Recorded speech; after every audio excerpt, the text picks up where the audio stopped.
Hello बच्चों, कैसे हैं आप लोग। आई होप आप सभी अच्छे होंगे और आप अपनी बोर्ड की प्रिपरेशन में लगे हुए होंगे। तो आज मैं आया हूं फिजिक्स का कौन सा चैप्टर लेकर, इलेक्ट्रिसिटी, जिससे आपको क्या लगता है सबसे ज्यादा डर।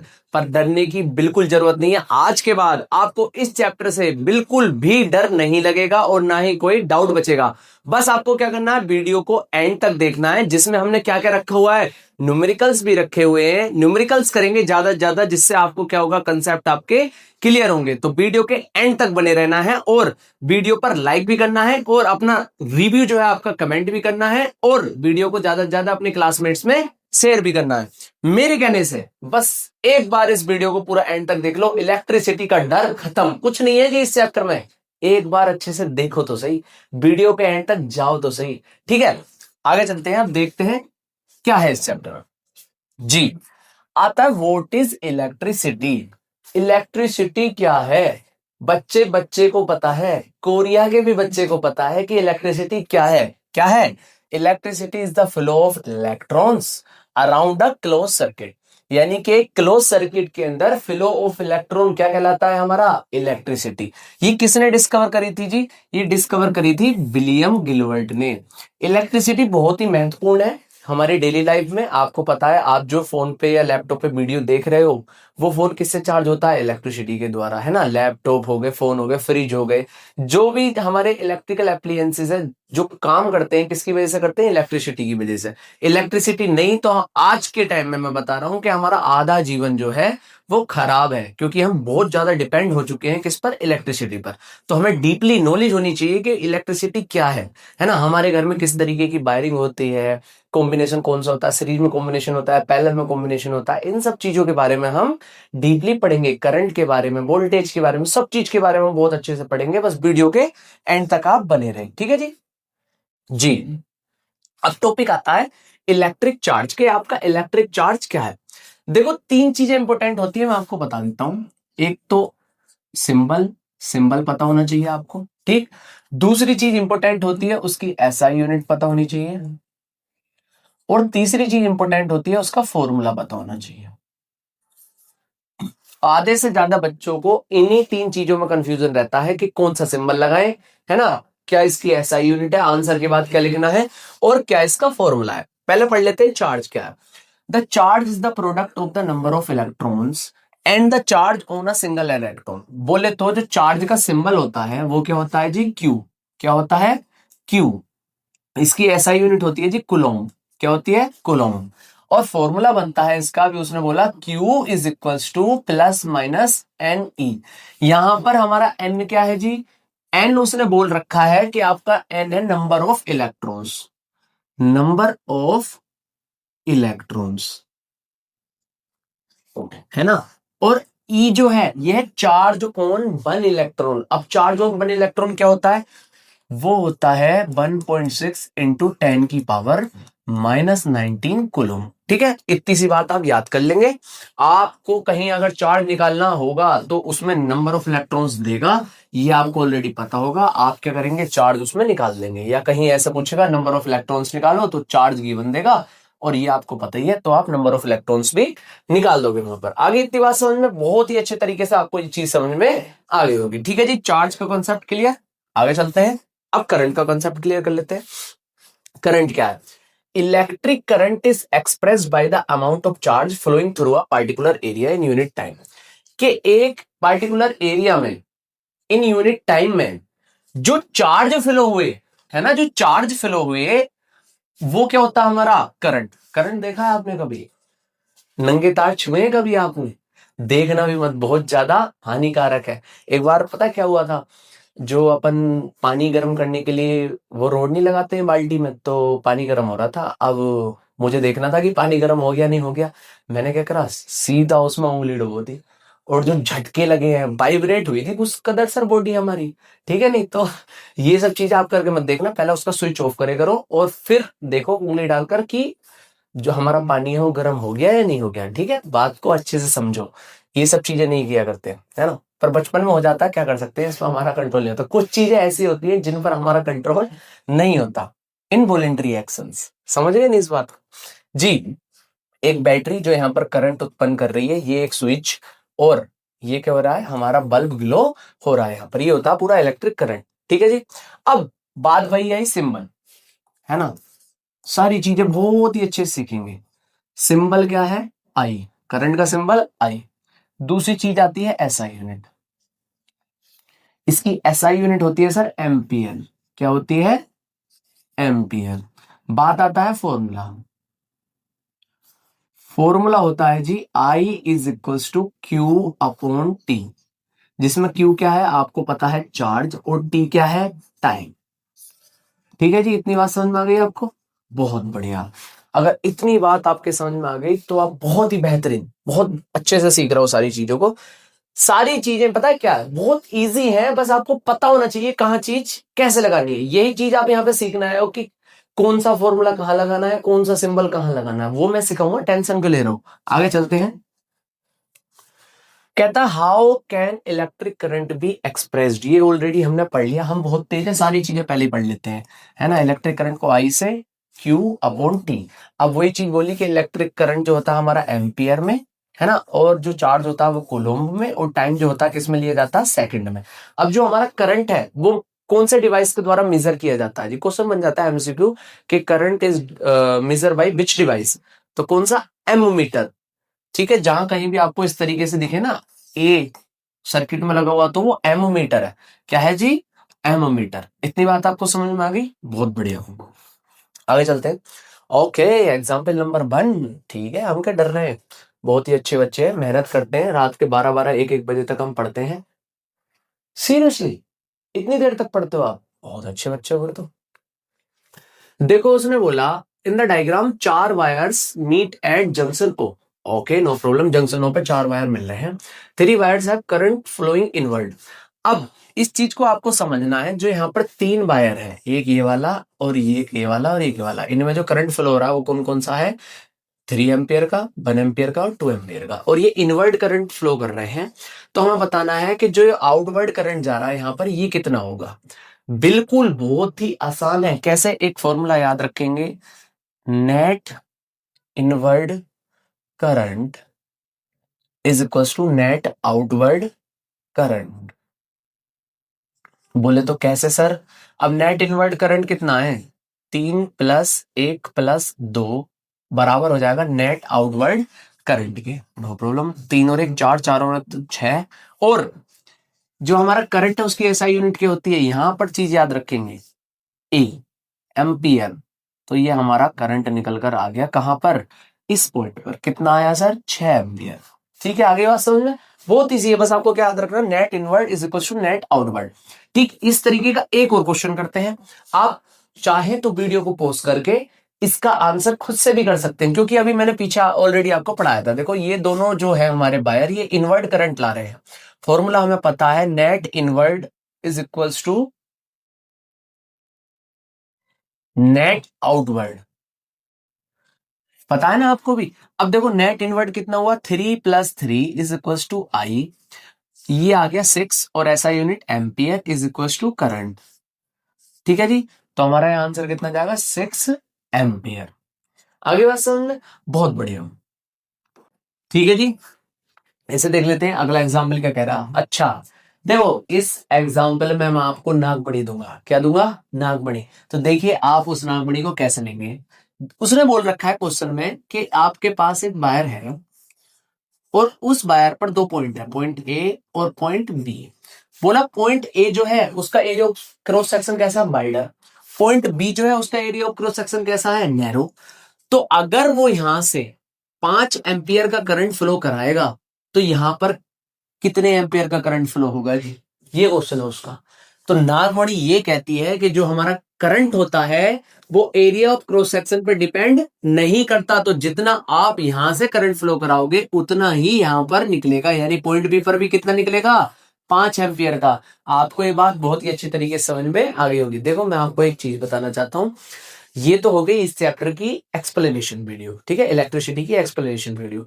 मैं बहुत ही जल्द इसके तुरंत बाद आपको इस चैप्टर की पीवाईक्यू वीडियो भी प्रोवाइड कराऊंगा, जिसमें मैं 20 पीवाईक्यूज विद सॉल्यूशन प्रोवाइड कराऊंगा आपको। बस आपको क्या करना है, आपको पता है जेएस टॉपर्स पॉइंट को ज्यादा से ज्यादा शेयर करना है, वीडियो पे कमेंट करना है। आप वीडियो पे कमेंट करना अक्सर भूल जाते हैं, आपकी एक गंदी आदत है, इस आदत को सुधारो।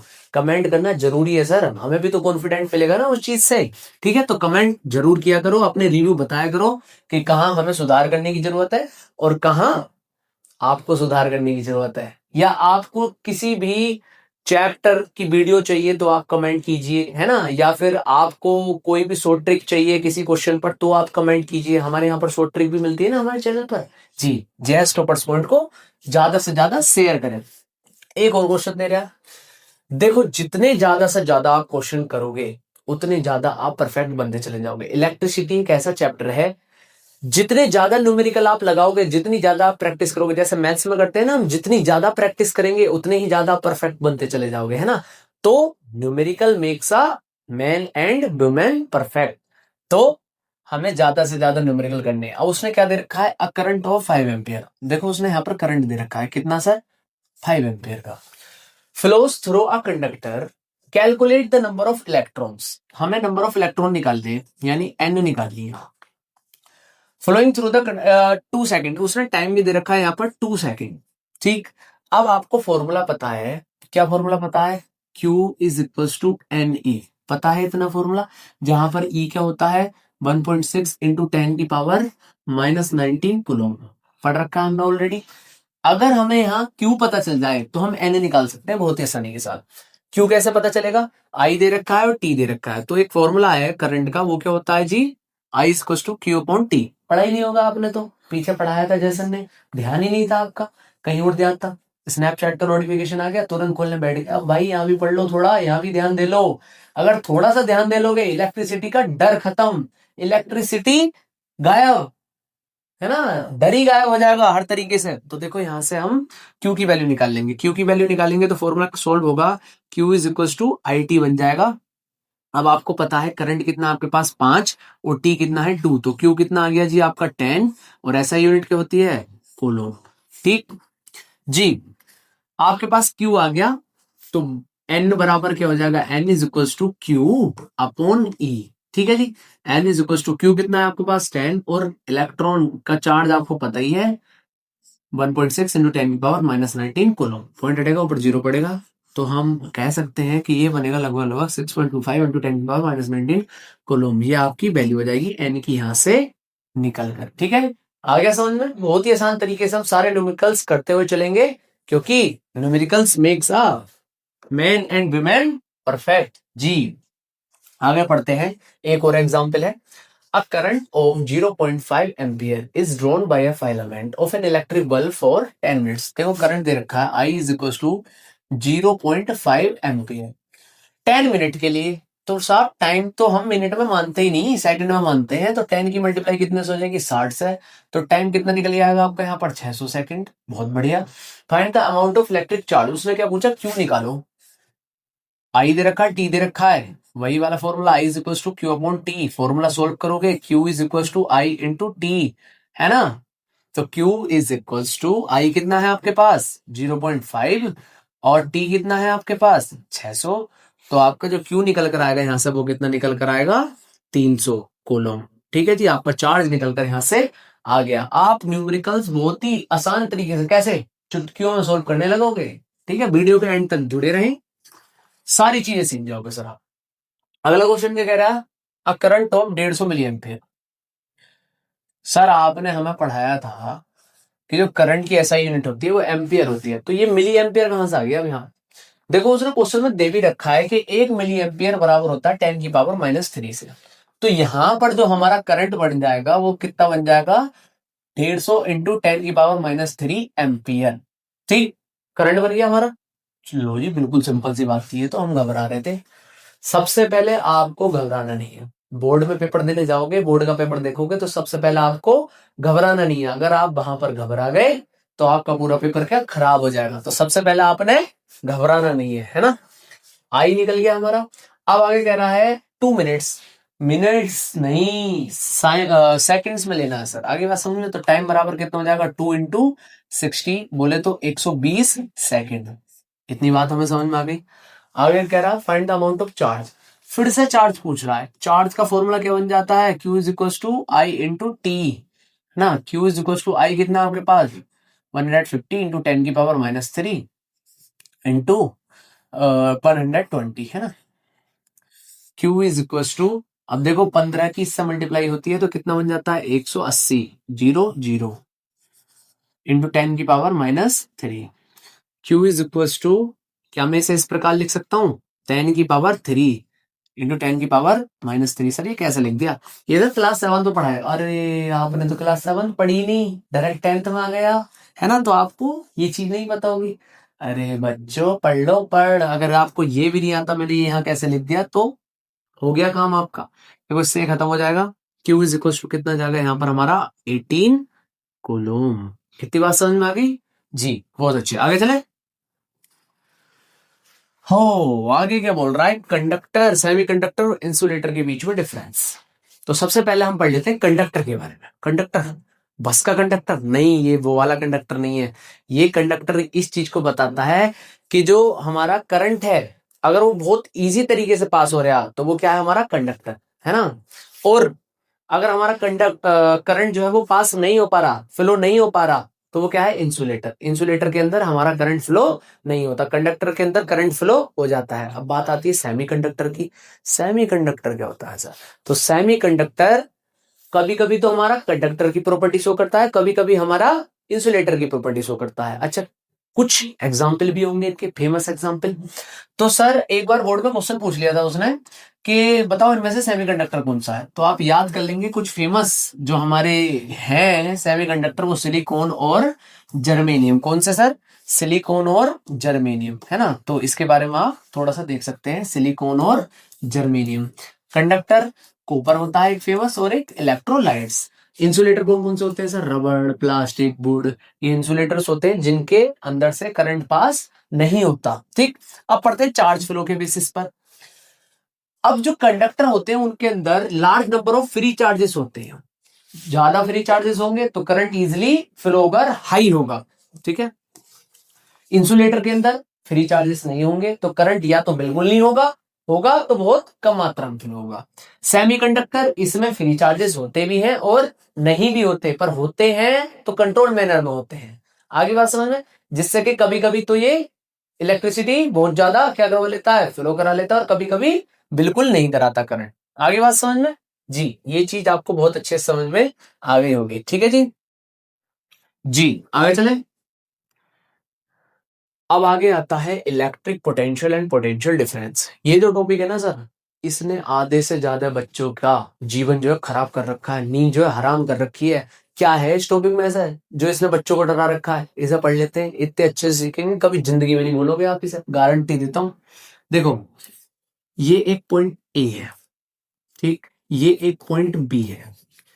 यहां से यहां तक पॉइंट ए से लेकर पॉइंट बी तक पॉजिटिव, किसे? यूनिट पॉजिटिव चार्ज को पॉइंट ए से पॉइंट बी तक ले जाने के लिए जितना वर्क डन लगा वो हमारा पोटेंशियल डिफरेंस है। नहीं आया? एक बार फिर से समझते हैं। पॉइंट ए से पॉइंट बी तक यूनिट पॉजिटिव चार्ज को ले जाने के लिए जितना वर्क डन लगा वो हमारा पोटेंशियल डिफरेंस है। बात आती है सिंबल की, वही सारी चीजें हम इसमें भी पढ़ेंगे। सिंबल क्या होता है पोटेंशियल डिफरेंस का?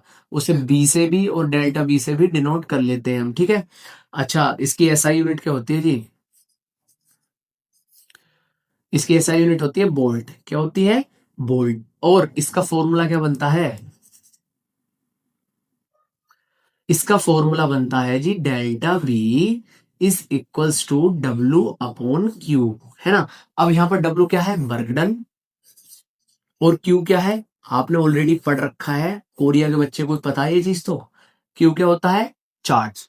ठीक है, इतनी बात समझ में आ गई जी। अब बोल्ट, यानी कि आपने अपने घर में स्टेबलाइजर देखे होंगे, तो स्टेबलाइजर का काम क्या होता है? आपके घर में वोल्टेज का ट्रांसफर करना, तो वही चीज है। वोल्टेज क्या है? Potential difference. क्या है जी? Potential difference. और द वो बोलता है कि जो मेजर करता है किसे? पोटेंशियल डिफरेंस को, उस डिवाइस को हम क्या बोलते हैं? Volt meter. क्या बोलते हैं जी? Volt meter. ये भी आप बहुत अच्छे से समझ लेंगे, ठीक है। आगे चलते हैं। वो बोलता है why is potential difference important, कि ये पोटेंशियल डिफरेंस इंपोर्टेंट क्यों है, क्या है इसमें ऐसी चीज जो बालकों को डरा रही है। है ना, बहुत इंपॉर्टेंट चीज है, इसके बारे में डीपली पढ़ लेते हैं। कैसे सर? उसने बोला कि इलेक्ट्रिक करंट तभी फ्लो होगा जब आपका पोटेंशियल डिफरेंस होगा दो एंड्स के बीच में कंडक्टर के। अगर पोटेंशियल डिफरेंस नहीं है तो आपका करंट फ्लो नहीं होगा। तो सीधी सीधी हमें पता चल गई कि जो हमारा करंट है वो पोटेंशियल डिफरेंस पे क्या करता है, डिपेंड होता है। ठीक है, इसके बारे में आगे पढ़ेंगे। बहुत ये सबसे इंपॉर्टेंट चीज है कि अगर पोटेंशियल डिफरेंस नहीं है तो हमारा करंट फ्लो नहीं होगा। अगला, जो पोटेंशियल डिफरेंस किसी भी सर्किट के अंदर डाला जाता है, प्रोवाइड कराया जाता है, वो किसके द्वारा कराया जाता है? सेल के या फिर बैटरी के द्वारा। ठीक है, आगे बात समझ में पता चल गई क्यों इंपॉर्टेंट है जी। अगर पोटेंशियल डिफरेंस नहीं तो करंट ही फ्लो नहीं होगा। एक और क्वेश्चन दे दिया उसने, अगर ये क्वेश्चन आप सीख गए तो पोटेंशियल डिफरेंस आपको आ गया। ठीक, और उसने क्या बोल रखा है? बरगटा निकालना है हमें। ठीक है जी, डब्लू निकालना है। उसने हमें चार्ज दे रखा है Q is equal to 2C from a point A. उसने पॉइंट ए पर बता रखा है कि आपका 118 वोल्ट है, पॉइंट बी पर बता रखा है कि 128 वोल्ट है। तो वर्क डन निकालना। अब देखो, वर्क डन निकालना, आपको एक फॉर्मूला पता है, delta B is equal to W upon Q. आपको क्यू ऑलरेडी पता है, अगर आपको ये चीज पता चल जाए तो आपका वर्क डन निकल जाएगा। ये चीज कैसे पता लगाएंगे? देखो, उसके लिए फॉर्मूला याद करो, delta B is equal to जो हमारा पॉइंट बी था माइनस फाइनल माइनस इनिशियल, तो delta B is equal to 128 minus 118। तो हमारा जो डेल्टा बी निकल कर आया यहाँ पर वो कितना निकल कर आया? 10 वोल्ट। ठीक, ये आपका निकल कर आ गया। तो आप यहाँ पर पुट कर सकते हैं 10 और क्यू ऊपर जाकर मल्टीप्लाई करेगा 2 इज इक्वल टू डब्ल्यू, तो आपका जो डब्ल्यू निकल कर आएगा 20, और जो हमारा वर्क डन होता है उसकी एसआई यूनिट जूल। तो ये आपका वर्क निकल कर यहाँ पर आ गया। आपको पोटेंशियल डिफरेंस बहुत ही अच्छे से समझ में आ गया होगा। ठीक है जी। जी, आगे आता है इलेक्ट्रिक सर्किट। अब ये बहुत ही इंपॉर्टेंट चीज है। आपके जो टीचर है, साइंस टीचर, वो क्लास में आएंगे या फिर वाइवा वगैरह जब आपका हो रहा होगा तो टीचर क्या करते हैं, सबसे इजी सवाल पूछेंगे और उसमें ही आप घूम जाओगे। पूछेंगे, बताओ भाई व्हाट इज इलेक्ट्रिक सर्किट। आप घूम गए यार, हमने पूरी इलेक्ट्रिसिटी पढ़ ली थी शुरू से लेके एंड तक, हमें ये नहीं पता व्हाट इज इलेक्ट्रिक सर्किट। बोले तो बोले क्या? आप बताओगे सर इसके अंदर ये चीज होती है, सर इसके अंदर ये चीज होती है। बेटे नहीं, आप इसकी डेफिनेशन बताओ। तो क्या बताओगे definition? Electric circuit is a continuous and closed path of an electric current. बस सिंपल सी चीज है कि continuous and closed path of electric current क्या कहलाता है? Electric circuit. ठीक है जी। इसके अंदर इस तरीके का सिंबल बल्ब को दर्शाता है, ए लिखा हुआ कहीं एम मीटर को, बी लिखा हुआ वोल्ट मीटर को, ये सेल को। सारे सिंबल्स के बारे में थोड़ा डीपली पढ़ लेते हैं। जैसे उसने बोला ये सेल को दर्शा रहा है, ये ग्रुप ऑफ सेल बोले तो बैटरी। ठीक है, अब वो बोल रहा है कि स्विच क्लोज्ड है, स्विच ओपन है ना। रजिस्टर, अच्छा देखो ये जो चीज है ना, ये किस चीज को दर्शा रही है? हार्ट बीट को? नहीं भाई, ये रजिस्टर। इस तरीके से क्या होता है हमारा? रजिस्टर। ठीक, इतनी बात समझ में आ गई। ये इलेक्ट्रिक बल्ब को, जहां बी लिखा हुआ है वोल्ट मीटर, जहां ए लिखा हुआ है एम मीटर। ठीक है, सिंबल समझ में आ गए आपको? बहुत अच्छे तरीके से आपको सिंबल भी समझ में आ गए होंगे। करंट डिपेंड्स ऑन, मैंने अभी आपको बताया था जो हमारा करंट होता है वो किस चीज पर डिपेंड होता है? पोटेंशियल डिफरेंस पर। कि अगर जो हमारा पोटेंशियल डिफरेंस है वो जीरो है तो हमारा करंट भी 0 एम्पियर का ही फ्लो होगा। जैसे आपने सेल देखा होगा, जो डेड सेल होता है ना, सेल खराब हो गया बोलते हैं, तो उसमें क्या होता है? पोटेंशियल डिफरेंस जीरो हो जाता है। जब पोटेंशियल डिफरेंस जीरो होगा तो हमारा करंट कैसा होगा? 0 एम्पियर का फ्लो होगा। तो सीधी सी बात है, उसमें कोई करंट फ्लो नहीं होगा। तो हमें पता चल गई कि जो हमारा पोटेंशियल डिफरेंस है वो डायरेक्टली प्रोपोर्शनल है करंट के। कि अगर हमारा पोटेंशियल डिफरेंस बढ़ेगा तो करंट भी बढ़ेगा, पोटेंशियल डिफरेंस घटेगा तो करंट भी घटेगा। यानी कि हमारा करंट जो है वो पूरी तरीके से पोटेंशियल डिफरेंस पे डिपेंड है। आगे की बात समझ में जी। आगे आता है ओम्स लॉ। अब ये ओम्स लॉ क्या है? बहुत बच्चे डरा रखे हैं इसने, है ना, आप भी डरे हुए हो। अरे बेटे, डरने की जरूरत नहीं है, आप जेएस रोबर्ट्स पॉइंट पे पढ़ रहे हो, यहां होकर भी अगर आप डर रहे हो तो क्या फायदा हमसे पढ़ने का। अभी निकाल देते हैं आपका डर। ओम्स लॉ क्या है? मैंने अभी आपको एक चीज बताई थी कि जो हमारा करंट है वो डायरेक्टली प्रोपोर्शनल है पोटेंशियल डिफरेंस के। तो देखो बेटे, क्या आप सीधी सी बात यही बोल दो कि किसी भी कंडक्टर के अंदर जो हमारा करंट होता है वो डायरेक्टली प्रोपोर्शनल होता है पोटेंशियल डिफरेंस के। बोल दिया। अब B upon I is equal to R हो जाएगा। बोलता है कि कांस्टेंट आर के केस में, आर क्या है? रेजिस्टेंस, हमने यहाँ कांस्टेंट क्या माना, रेजिस्टेंस। कांस्टेंट रेजिस्टेंस के केस में हमारा जो फॉर्मूला बनकर तैयार होगा करंट का, वो क्या बन जाएगा, I is equal to B upon R. ठीक, अब ये हमारा ओम्स लॉ हो गया। क्या था ओम्स लॉ में, कुछ नहीं था, है ना। क्या कहता था अमेरिका, हम ओम्स लॉ नहीं सीख पाएंगे, सीख गए हमारे बच्चे, ओम्स लॉ सीख गए। ठीक, इतनी बात आपको बहुत ही अच्छी तरीके से समझ में आ गई। रेजिस्टेंस भी आपको समझ में आ गया। रेजिस्टेंस क्या होता है, रुकावट। रुकावट के बारे में हम आगे पढ़ेंगे कि रुकावट है किस चीज की, बहुत ही अच्छी तरीके से इस रुकावट के बारे में मैं आपको बताऊंगा। ठीक, अब ग्राफिकली मेथड से बोर्ड में क्वेश्चन आ जाता है, कई बार क्वेश्चन आता है कि स्टेट ओम्स लॉ, तो स्टेटमेंट मैंने आपको बता दिया। अब ग्राफिकली तरीके से उसे कैसे करेंगे सर, तो देखो नीचे लिख लो B1 B2 B3, ऊपर लिख लो I1 I2 और I3। ठीक, अब बीच में एक स्लोप ले जाओ, दोनों को मीट अप पॉइंट बना लो, एक बना लिए, और बीच में एक स्लोप ले जाओ। वो जो स्लोप होगा वो किस चीज को रिप्रेजेंट करेगा, रेजिस्टेंस को। किसे रिप्रेजेंट करेगा जी, रेजिस्टेंस को। आगे की बात समझ में, तो ये ग्राफिकली तरीका हो गया इसका, और ये स्टेटमेंट हो गया, ये फॉर्मूला बनकर ड्राइव हो गया।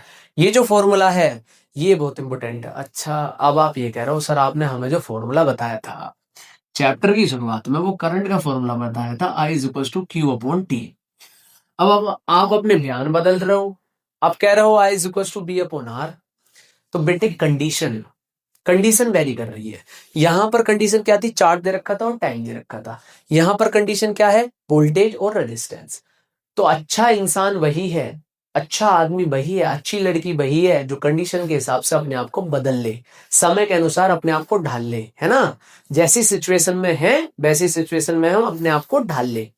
ठीक, अगर आप अपनी जिद पर अड़े रहे तो आप बहुत सी चीजें और बहुत से लोग अपने जीवन से खो देंगे। तो बेटे समय के अनुसार अपने आप को बदलो। तो ऐसे ही कंडीशन के अनुसार करंट का फॉर्मूला भी बदल गया। देखा, करंट भी अपन से आगे है। तो बेटे समय के अनुसार अपने आप को बदलना सीखो जी। अब बात आती है रेजिस्टेंस की। ये क्या होता है जी, रेजिस्टेंस। बहुत से लोगों को इसने डरा रखा है। ऐसी क्या चीज है रेजिस्टेंस में, रेजिस्टेंस मीन्स होता है रुकावट। कैसी रुकावट, बताऊं कैसी रुकावट, आपके पेरेंट्स गर्लफ्रेंड बनाने से रोक रहे हैं आपको, ये रुकावट ही तो हुई, वो रजिस्ट कर रहे हैं आपको। तो ऐसी बात आ जाती है इसमें करंट में कि किसी वायर के अंदर करंट फ्लो हो रहा है कंडक्टर के अंदर, अब उसे रजिस्ट भी कर रहा होगी कोई चीज। तो जो रजिस्ट कर रही है वही रेजिस्टेंस है, यानी रुकावट हो रही है नहीं करंट की उसकी। सीधी सी बात है, कोई अच्छा आदमी कुछ अच्छा करने की कोशिश कर रहा होता है तो सोचने रोकने आ जाते हैं उसे, है ना। वो क्या कर रहे हैं, रजिस्ट कर रहे हैं। ऐसे ही आपके जो पेरेंट्स हैं आपको गलत काम करने से रोक रहे हैं। क्या गलत काम नहीं है ये, गर्लफ्रेंड बनाने की सोच रहे हो, अभी आपकी उम्र ही क्या है बेटे, 15-16 साल उम्र सह रही है। देखो, मजाक अपनी जगह रहेगी, मैं आपको एक चीज सिखाता हूँ। अभी आपकी उम्र क्या है, 15-16 साल। ठीक, अभी इस उम्र में आप अपने गोल पर ध्यान दो, अपने टारगेट पर ध्यान दो। ठीक, आप क्या है, सुबह उठे Snapchat Facebook Instagram WhatsApp reels को स्क्रॉल करना, है ना, मैसेज देखना, अपने पसंद वाले लोगों को मैसेज करना। बेटे मैं आपको एक चीज सिखाता हूँ आज की डेट में, आप अपने टारगेट को इस तरीके से सेट करो, अपने गोल को इस तरीके से अचीव करो कि वो लोग आपको मैसेज करें। ठीक है, दोनों चीजों में डिफरेंस है, एक आप उन्हें मैसेज कर रहे हो, एक वो आपको मैसेज कर रहे हैं। तो इस काबिल बनो कि लोग आपको पसंद करें और आपको मैसेज करें। ठीक है बेटे, समय है अभी आपके हाथ में, इस समय का अच्छे से यूटिलाइजेशन कर लो। एक बार समय हाथ से निकल जाता है तो पछताते रह जाते हैं। ठीक है, जिन लोगों को आप अभी ये सोच रहे हो कि यार ये हमसे बात कर ली, ये हमसे मैसेज कर ले, वो लोग खुद आपके पास दौड़ते हुए आएंगे। एक बार जो आप बनना चाहते हो उसकी तरफ मेहनत तो करो, वो बनकर तो दिखाओ। गारंटी देता हूं कि जिन लोगों को आप पसंद करते हैं वो खुद आपके पास चलते हुए आएंगे। विधि का विधान सुना है, वो होगा सर वहां पर। ठीक है, तो आप अभी अपने गोल पर ध्यान दो, पढ़ाई पर ध्यान दो। क्या कह रहा हूं, आज से स्नैपचैट अनइंस्टॉल, इंस्टाग्राम अनइंस्टॉल, कुछ करने की जरूरत नहीं है, कुछ अनइंस्टॉल करने की जरूरत नहीं है। बस अपने माइंड में एक चीज इंस्टॉल कर लो कि मुझे अपने गोल की तरफ अट्रैक्ट होना, ना कि किसी लड़की की तरफ या लड़के की तरफ। आगे बात समझ में जी। तो रेजिस्टेंस मीन्स रुकावट, यानी कि किसी भी कंडक्टर में रेजिस्ट, जो करंट को रोकता है वो क्या होता है, हमारा रेजिस्टेंस।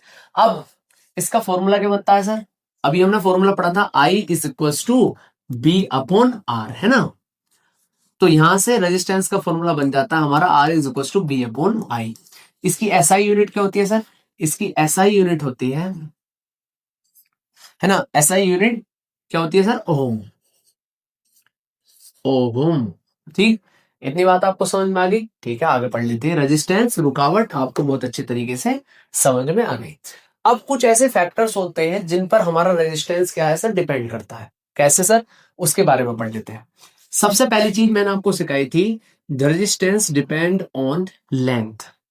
ठीक, जो रेजिस्टेंस है वो लेंथ पर डिपेंड करेगा। कैसे करेगा? जितनी ज्यादा लेंथ होगी, जैसे वायर है तो उसकी जितनी ज्यादा लेंथ होगी उतना ही ज्यादा क्या होगा, रेजिस्टेंस होगा। ठीक, ये बात बहुत अच्छे से दिमाग में फीड कर ले। इसके ऊपर एक चीज आपको आगे सिखाऊंगा, जब ये जनरेटेड का टॉपिक आएगा ना तब सिखाऊंगा आपको।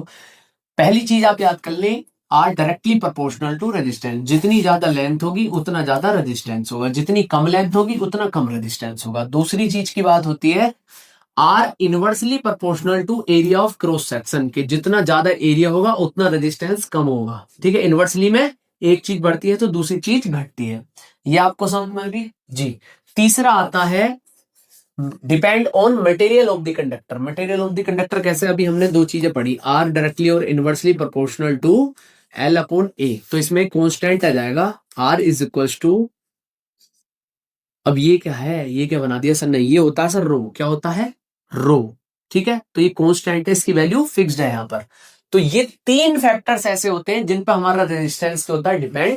जितनी ज्यादा लेंथ उतना ज्यादा रेजिस्टेंस, जितना ज्यादा एरिया होगा उतना कम रेजिस्टेंस होगा। तीसरा मटेरियल के, जो हमारा मटेरियल के केस में कांस्टेंट निकला हमारा, फॉर्मूला बन के ड्राइव हो गया। इस पे न्यूमेरिकल्स भी सर बहुत सारे आते हैं। ये जब मैं पीवाईक्यू की वीडियो बनाऊंगा ना उसमें सारे न्यूमेरिकल्स कराऊंगा। आपको बस क्या करना है, वीडियो को ज्यादा से ज्यादा शेयर करना है, वीडियो को लाइक करना है और अपने रिव्यू कमेंट करने हैं और अपने दोस्तों को, क्लास वाले दोस्तों को रिकमेंड करना है कि जय सर की वीडियो देखिए, उन्होंने बहुत अच्छे तरीके से हमें इलेक्ट्रिसिटी समझा दिया।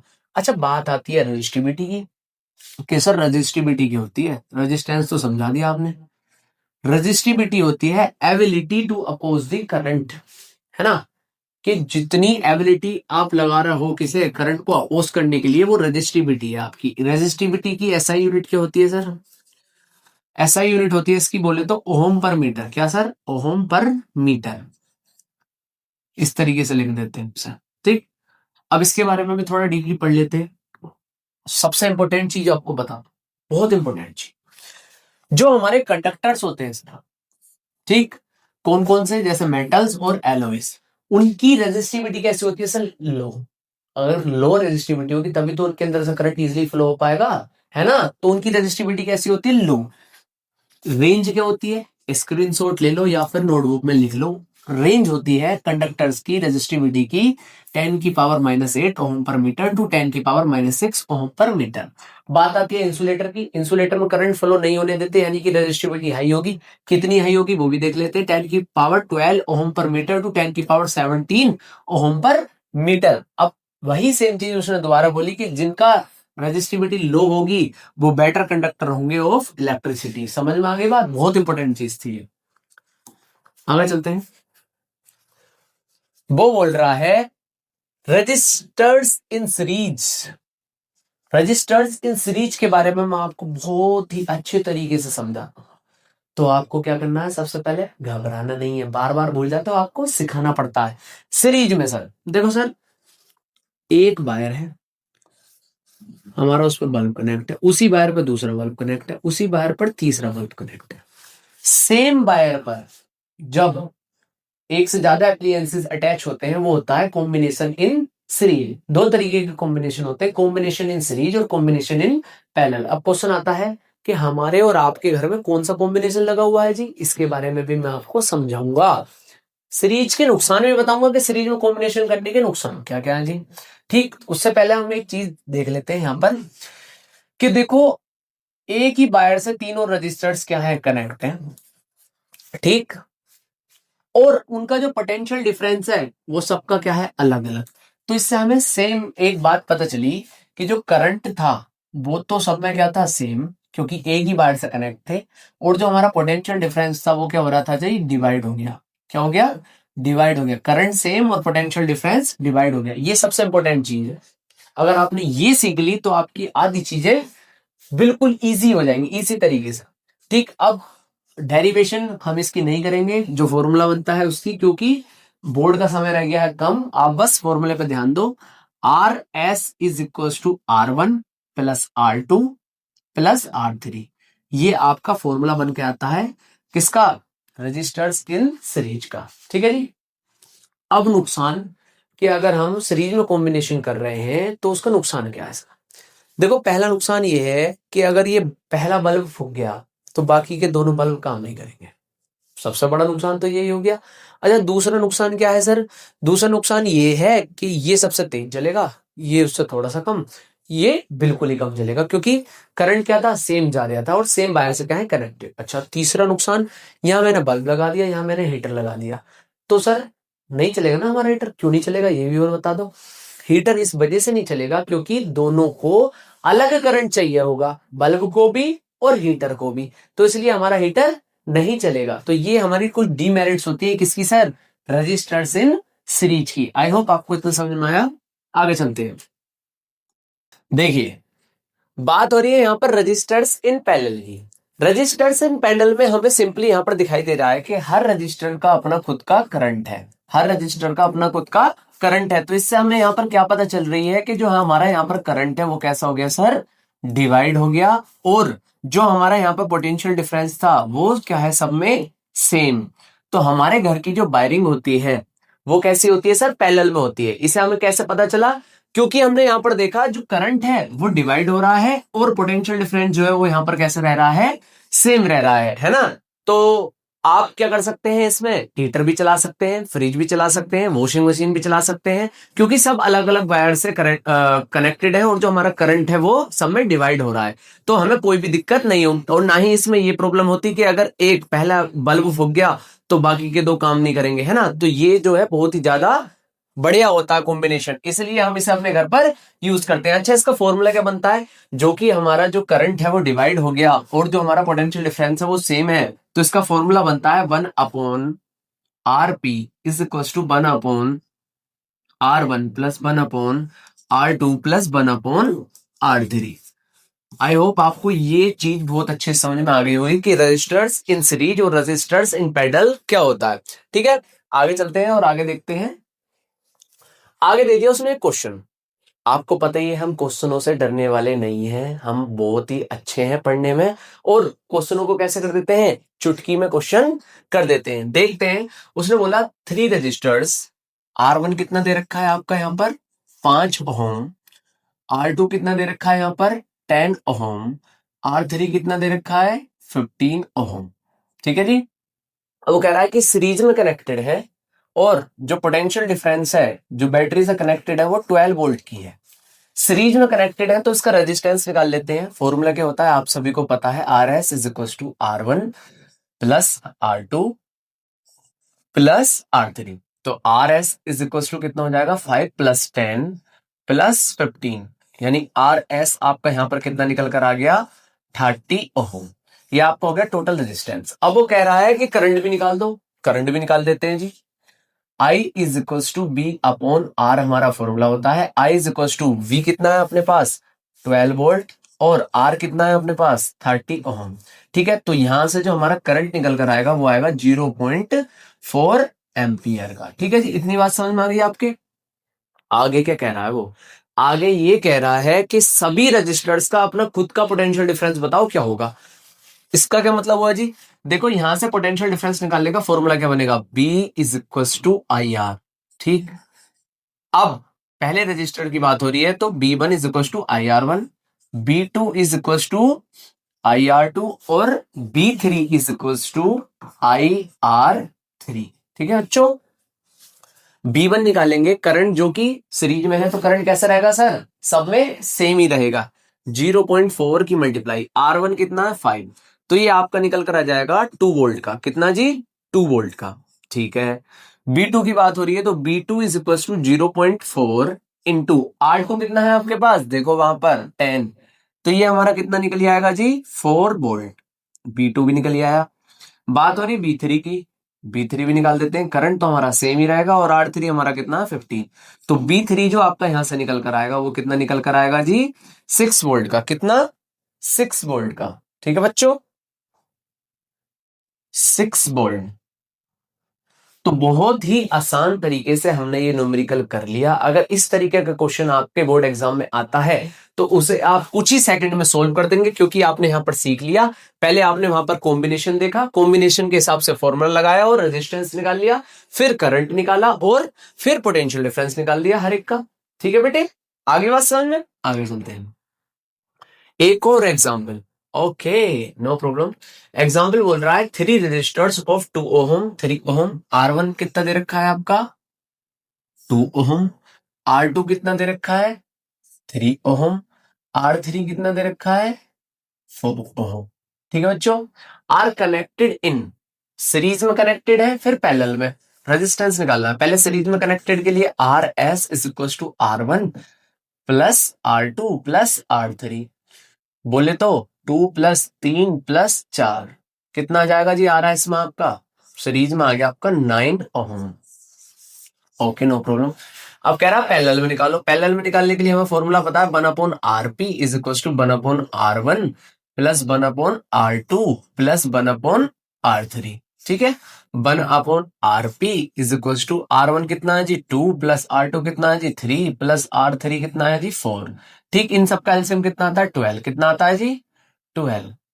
तो इसकी कितने से मल्टीप्लाई होगी 6 से, इसकी भी 6 से, इसकी 4 से, इसकी भी 4 से, इसकी 3 से, तो इसकी भी 3 से। तो 1/RP is equal to 6 + 4 + 3 13 upon कितना आ गया बेटे 12।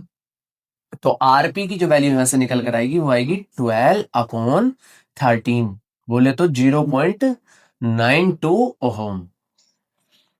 ठीक है जी, आ गया समझ में, आगे चले। देखो सर, ये आया सवाल, बहुत ही अच्छा सवाल। सवाल देखते ही आपको पसीने आने चालू हो गए? नहीं, नहीं आएंगे पसीने, क्योंकि आप बहुत ही अच्छे तरीके से सीख गए हो कि किस तरीके से हम फॉर्मूले पुट करते हैं और किस तरीके से हम सवाल करते हैं। क्योंकि आप जे स्टूवर्ट पॉइंट पे सीख रहे हो, जय सर से सीख रहे हो, उनकी वीडियो को लाइक कर रहे हो, कमेंट कर रहे हो, तो आपको कोई भी दिक्कत नहीं होगी। ठीक है, समझ गए ना मेरी बात को। उसने बोल रखा है कि जो हमारा वोल्टेज है वो कितना है जी 12। ठीक, अब उसने कहा टोटल रेजिस्टेंस निकालो। टोटल रेजिस्टेंस निकालने के लिए आप इसे R1 मान लो, R2 मान लो, R3 मान लो और इसे R4 मान लो। अब आप ध्यान देंगे तो देखो हमें साफ साफ दिखाई दे रहा है ये सीरीज में है R1 R2 और R4 और R3 सीरीज में। अगर हम इनका सीरीज में दोनों का निकाल लेते हैं अलग अलग तो दोनों पैरेलल में हो जाएंगे। हो जाएंगे नहीं हो जाएंगे? तो ठीक है, निकाल लेते हैं। अब यहाँ पर आप क्या लिखोगे, सीधी सीधी लिखोगे कि R1 and R2 in series, ये सीरीज में है तो हम R5 निकाल लेते हैं। यहाँ पर क्या निकालते हैं जी, R5 is equal to R1 plus R2। R5 is equal to R1 कितना था आपके पास 10, R2 कितना है आपके पास 20। तो R5 इज इक्वल टू कितना आ गया हमारा 30 ओम। R5 आ गया आपका। अब हमें पता है कि R3 एंड R4 वो भी दोनों सीरीज में है, उनका भी निकाल लेते हैं। कैसे निकलेगा, इसे R6 मान लो। R6 इज इक्वल टू दोनों को ऐड कर देंगे R3 plus R4। R6 is equal to R3 कितना है जी 25, R4 कितना है जी 5। तो R6 की वैल्यू क्या आ गई आपके पास 25 और 5 30 ओम। ठीक, अब दोनों कैसे हो जाएंगे सर पैरेलल, किस तरीके से है, देखो इस तरीके से हो गए, है ना। ये हमारा R5 हो गया और ये हमारा R6 हो गया, तो दोनों पैरेलल में हो गए। पैरेलल का फॉर्मूला आपको पता है। अब टोटल रेजिस्टेंस निकालो तो R नेट लिख सकते हो यहाँ पर is equal to 1/R5 plus 1/R6। तो 1/R net is equal to R5 कितना है आपके पास 30 प्लस 1/30, तो 1/R net is equal to कितना आ जाएगा 2/30। तो R नेट जो हमारा निकल कर आएगा वो कितना आएगा 30/2, बोले तो 15 ओम। ये हमारा क्या निकल गया जी टोटल रेजिस्टेंस। अब वो कह रहा है कि टोटल करंट और निकालो सर। करंट निकालने का फॉर्मूला हमें पता है, वो क्या होता है I is equal to B/R।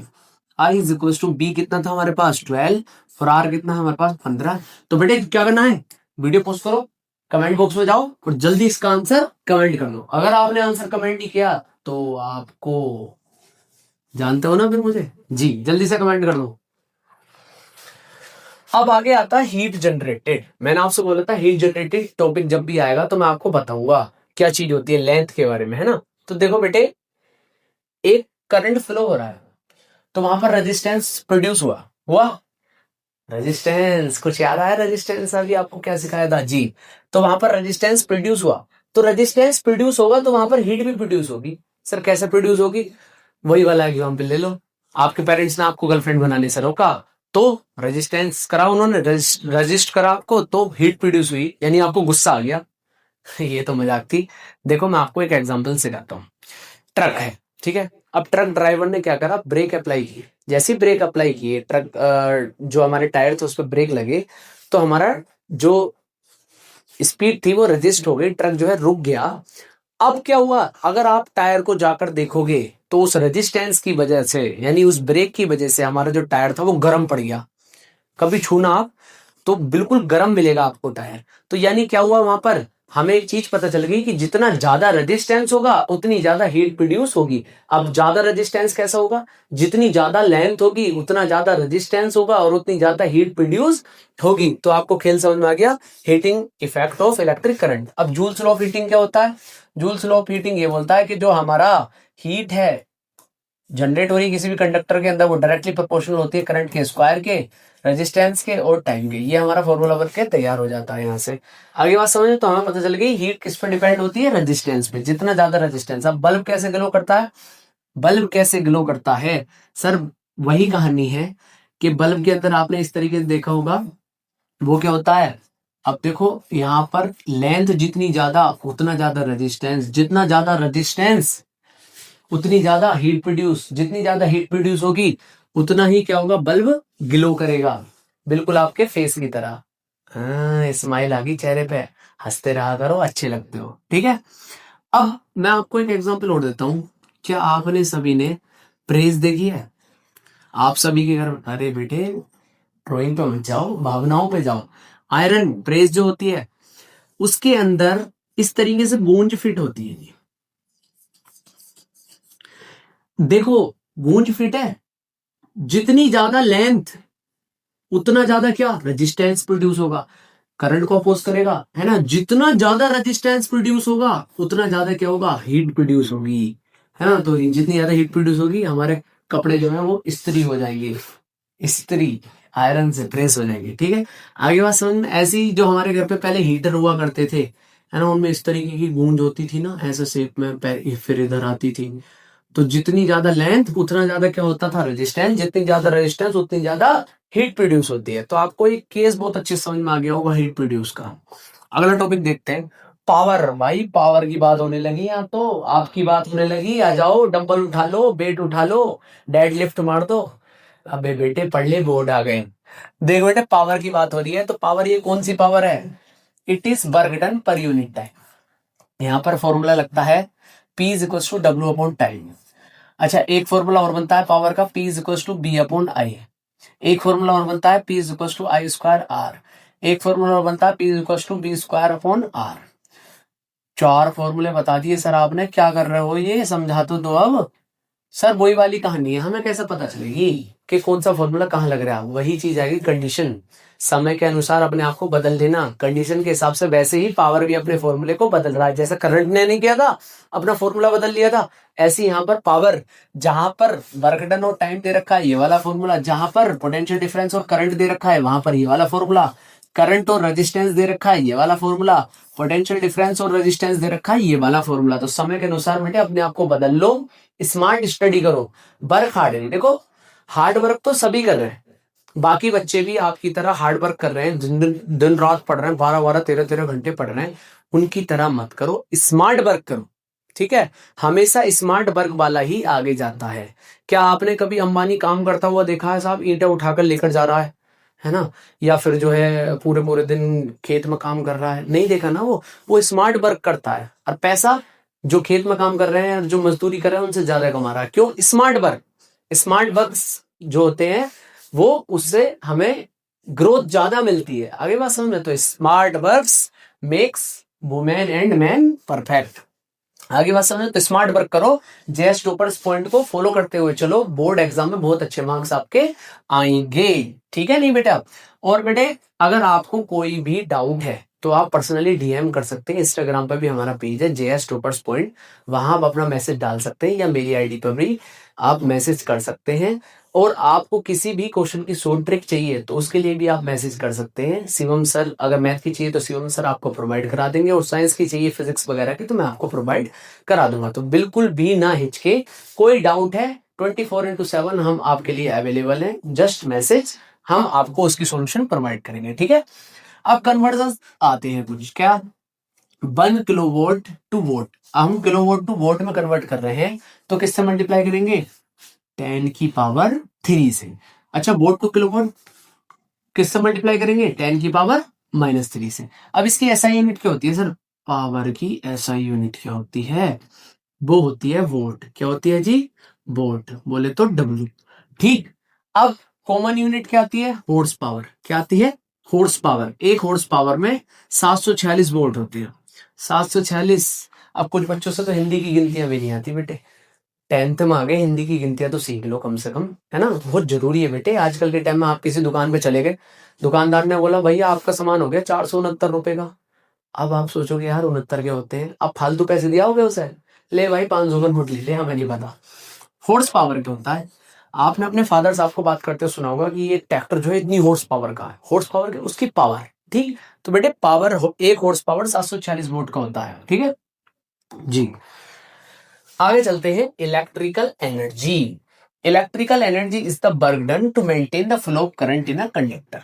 तो आपको खेल समझ में आ गया, इलेक्ट्रिक एनर्जी क्या होती है, वर्क डन होता है फ्लो ऑफ करंट को मेंटेन करने के लिए किसी भी कंडक्टर के अंदर। अब वर्क डन की बात आ रही है तो इसकी एसआई यूनिट क्या होगी जी, जूल। सीधी सी कहानी है, फॉर्मूले देख सकते हैं आप, काफी याद कर सकते हैं। बात आती है commercial unit of energy. Commercial unit of energy क्या होती है जी, कमर्शियल यूनिट ऑफ एनर्जी होती है किलोवाट पर आवर। एक न्यूमेरिकल कराऊंगा, याद रखना, कमर्शियल यूनिट ऑफ एनर्जी होती है किलोवाट पर आवर। ठीक। Commercial unit of energy. अब आपके घर में सभी के, हमारे और आपके घर में मीटर लगे हुए हैं बिजली वाले, है ना। बिल आता है इतना लंबा चौड़ा कि जो आपने एसी यूज करी, पूरे पूरे दिन एसी में बैठ के पढ़े, फोन चलाया, है ना, उसका इतना लंबा चौड़ा बिल बन के आया। अब वो बिल किस आधार पर आता है, वो आधार पर आता है यूनिट्स के, कि आपने पूरे वीक में या पूरे महीने में कितनी यूनिट्स खर्च की। जैसे हमारे यहाँ पर यूनिट का जो रेट है वो एक यूनिट का 7 रुपए है। तो आप अपने एरिया का कमेंट बॉक्स में बता सकते हैं कि आपके एरिया में यूनिट का रेट क्या है। आप अपने पापा से पूछ के तो देखिए, वो बताएंगे, कि आपको भी नॉलेज मिलेगी कि आपके एरिया में यूनिट का कितना रुपए आ रहा है। ठीक है नहीं, किराया। ये फॉर्मूले देख सकते हैं आप, सारी चीजें। अब चलते हैं numerical. An electric refrigerator rate 500 volt. अब इस चीज पे ध्यान देने की जरूरत है, वोल्ट, वोल्ट दे रखा है तो उसकी पावर दे रखी है। क्या दे रखी है जी, पावर 500 वोल्ट। अभी हमने पढ़ा था किसमें सर, किलो वोट आवर, तो वो तो आवर में ही दे रखा है, 6 आवर पर डे। तो हम इसे किलोवोल्ट में बदलेंगे। किलोवोल्ट में बदलने के लिए हमने पीछे पढ़ा था, क्या करते हैं सर, 500 की 10⁻³ से मल्टीप्लाई हो जाएगी। 10⁻³ का मतलब क्या हुआ, 500 को 1000 से डिवाइड कर दो, 1000 से डिवाइड करेंगे, 0 से 0 खत्म, 0 से 0 खत्म, ये आ गया आपके पास कितना सर, 0.5। ठीक। अब किलोवोल्ट पर आवर, है ना, अब आवर कितने हैं आपके पास, 6, तो 6 से मल्टीप्लाई हो जाएगी, यानी कि पावर जो निकल कर आई आपके पास कितनी आई, वो 3 किलोवोल्ट पर आवर। इतनी बात समझ आएगी, कमर्शियल यूनिट आपके यहां से निकल कर आ गई है। अब वो कहता है कॉस्ट निकालो sir, cost of the energy to operate for 30 days. पहले देखो 30 डेज के लिए निकाल लेते हैं, फॉर 30 डेज। तो क्या करेंगे, 3 की मल्टीप्लाई कितने से हो जाएगी, 30 से, तो कितना आ गया, 90। अब जब आपके पास निकल के आ गया तो कॉस्ट भी निकाल लो। कॉस्ट कितना होगा सर, 4.5 की कितने से मल्टीप्लाई हो जाएगी, 90 से, तो हमारा क्या आंसर आ जाएगा, 405 रुपए। ठीक है। इस तरीके का क्वेश्चन बोर्ड में वो पूछ सकता है, बहुत ही अच्छे तरीके से। इस तरीके से आप उस क्वेश्चन की सॉल्यूशन करके आ जाएंगे। आई होप आपको ये चैप्टर बहुत ही अच्छे तरीके से समझ में आई। ये थी इसकी एक्सप्लेनेशन वीडियो। जल्दी मैं इसकी पीवाईक्यू वीडियो प्रोवाइड कराऊंगा आपको विद न्यूमेरिकल्स एंड सॉल्यूशंस। सारी चीजें बहुत ही अच्छे तरीके से मैं आपको उसमें समझाने वाला हूं। अब इस वीडियो को आप सपोर्ट दिखाइए, ज्यादा से ज्यादा शेयर कीजिए, लाइक कीजिए, और अपना रिव्यू, आपको क्लास में मजा आया कि नहीं आया, कमेंट करके जरूर बताना बेटे, हंसो मत, ठीक है। और हमारी वीडियो को ज्यादा से ज्यादा शेयर करें, हमारे Instagram page JS toppers point को भी फॉलो करें, ठीक है बेटे। जल्दी मिलते हैं नेक्स्ट वीडियो के साथ। राम राम।